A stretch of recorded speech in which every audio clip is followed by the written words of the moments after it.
Welcome back everyone, this is Jacque Williams, and in this video I want to share with you a project using the Mixed Media Florals Suite.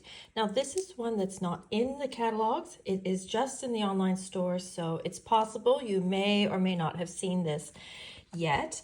So this one's what we call a mega suite because we have two stamp sets in this suite. We've got the mixed florals and then the mixed labels, and both stamp sets have a die set that coordinates with the images. And then we also have the embossing folder, the plaster painting folder, which we'll use in today's project. And then we have embellishments. They are petal pink and gold, and they're called low profile dots. And so, I mean, they're great for card making, but also probably quite suitable for scrapbooking because they are quite low, a little flatter than the standard. And then there's also the papers, and you can see that they're quite busy and they're quite almost random, like they don't seem to necessarily go one with another. And then there is side B, but this is meant to be like a mixed media type of suite. This one is probably my favorite. I quite like that one. So we'll use a bit of that as well, or actually we won't in the sample, but I'm going to show you some other samples at the end where that will be used. So we'll start with a card base of thick basic white, and I'll just throw in there, in case you haven't seen or heard yet, the thick basic white in the letter or A4 size is being discontinued. So I would grab some of that while you can. It is going to still be around, but only in a 12 by 12 size. Now for this sample, I've actually pulled in the Timeless Plaid papers. I just wanted to do a little different colorway than the original one that I did, and then I'll show you the other, of course. And so this one is Moody Mauve or Mauve, and then I've got a piece that is 4 inches tall and about 5 inches, and this is 4 inches, so they're the same height. And I have pre-embossed that with that plaster embossing folder. So you can see what that looks like. It's quite cool. Nice for masculine cards, but also I think it's a nice, quite general background for floral images. And I did it right on the edge, so you get a bit of this, I should ask my husband, but like that tape sort of texture that goes underneath plaster. I don't know what it's called. So I'll go ahead and put this onto the card base, over to the right hand side, and then I'll just put this piece of designer series paper over to the left. So we've just created a very simple background with a little bit of color and then some texture.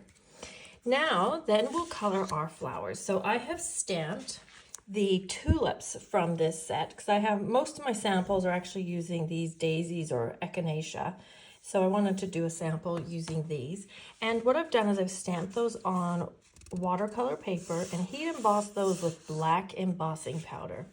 Black embossing powder is quite useful. Then I'm going to watercolor these flowers, and I'm just going to do one in this video.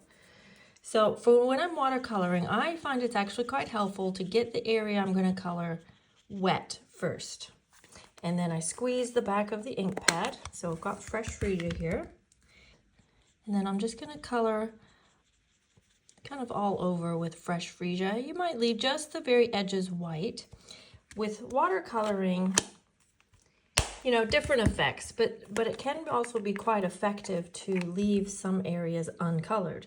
Now then I'm going to add just a little bit more depth with Highland Heather.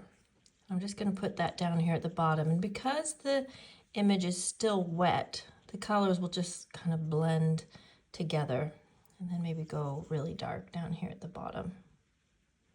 I could let this dry and then add even more color down there if I wanted to make it even darker. Then we can do the same thing with the leaves or the stems. I'll just get those wet. There's just slightly purple still. And then just add that bit of green in through there. And I'm not worried about getting it colored absolutely perfectly. You can see there's some little gaps there, but that's kind of the look of watercoloring anyway. So you can actually color up an image quite quickly using your aqua painters and your ink pads. Okay, then once that's all colored up, and then I'll use the matching die to cut that out. Now this one I have colored using the Moody Mauve so that obviously it will match our paper here. And then I've also cut this little grassy die just out of white, just to sit behind and give it that little bit more texture. Now I'm going to actually cut this apart a little bit, and then I'm just going to put some glue down there. Now I realize I'm coming off the card, but I'm going to go back and trim that off. This way I'll be able to see more of this, because otherwise most of it gets covered by my flower. Now I'll put some dimensionals on the back of this flower. And then position that where I think looks about right. And we'll go through, and you can use your trimmer. I'll just use my scissors for ease. I had a little piece come out when I trimmed that, so I'm just going to go ahead and stick that over here. All right, now we just want our word. So I have stamped using this label and this word, and then cut out with the coordinating die, and just created this fun little banner here. So I'll put dimensionals on one end, and then now I want to add a little bit of, shall we go with the gold twisted thread or the linen thread for this one? I think I like the gold for this. So I'll just tie that into a little bow, and we're going to put this behind. So this is a good way if you worry about what your bows look like, if they never come out looking as good as you want. If you do it like this, you're really only seeing a little bit of it. A bit of tape on the back. And then we'll just place that on about there like this. Cute. Let's grab these, and I don't think, well, actually those petal pink ones don't look terrible, but I think we'll go with the gold ones.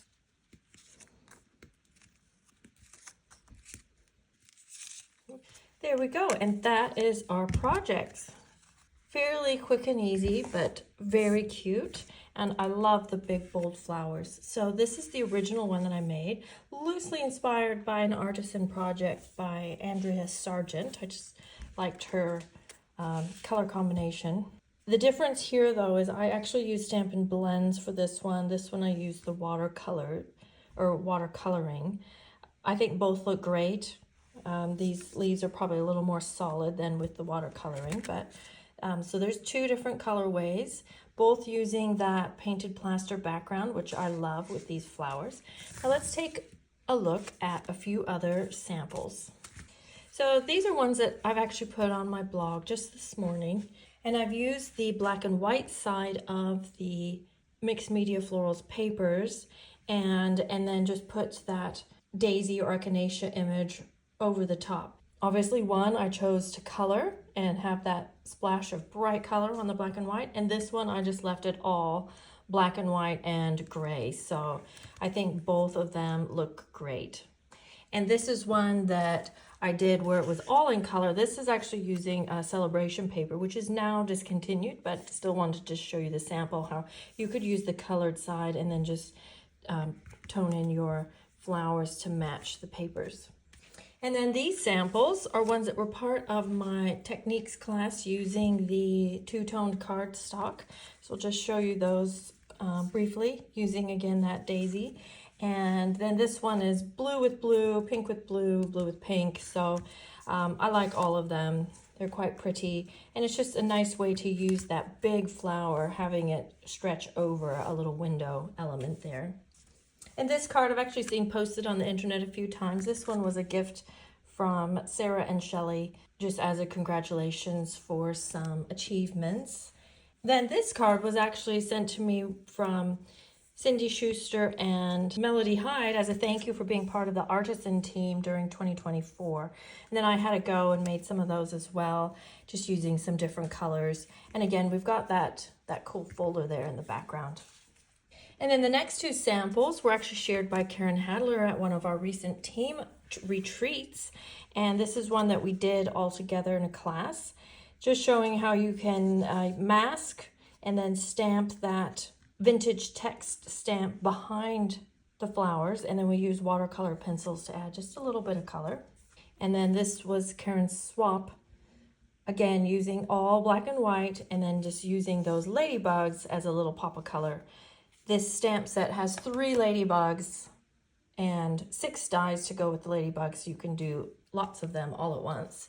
And then last, I just wanted to share a little 8x8 scrapbook page. I have full instructions for this. This is part of the Mixed Media Floral 12 project video class, and the link is in the video description if you would like to take part in that. So there's this project plus 11 others using the Mixed Media Florals.